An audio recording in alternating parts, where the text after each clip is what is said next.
to share a little something with you. And surprise, surprise, it's not from Allan Kardec.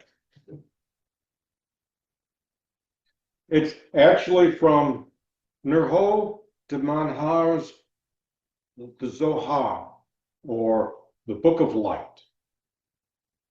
And I found this very interesting. And you'll have to listen carefully, because I read it 2 or 3 times just to make sure I was understanding what I was getting.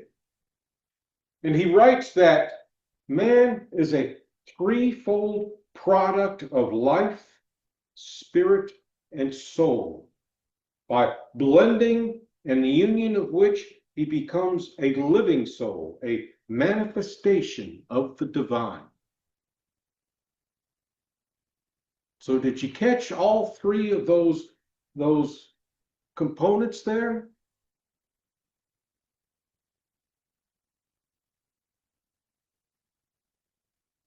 Remember life, soul, was spirit the other one? Yeah. Okay. Differentiated between spirit and soul. Well, when Genesis opens up, spirit and soul are differentiated, because he breathes spirit into Adam, making him a living soul.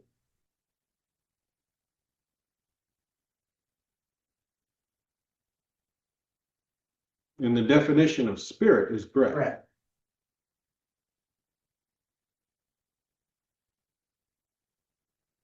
What caught my attention was the idea of life.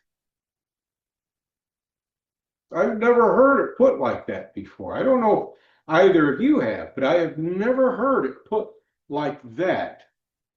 That humankind is composed of spirit, the soul, and life.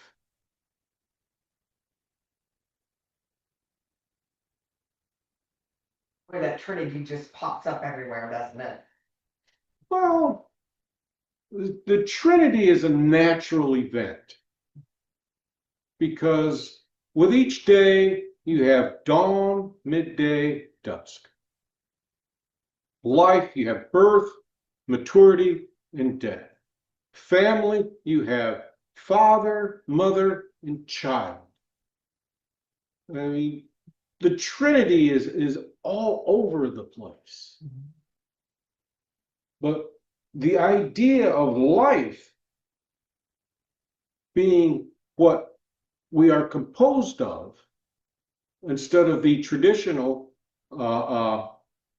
Father, Son, and Holy Ghost, which is a fancy way of saying father, mother, and child, which brings up an interesting event, but I'm not going to share that with you. But life, how many times has life been included in the composition of humankind? And the very interesting thing is, where do we live our lives?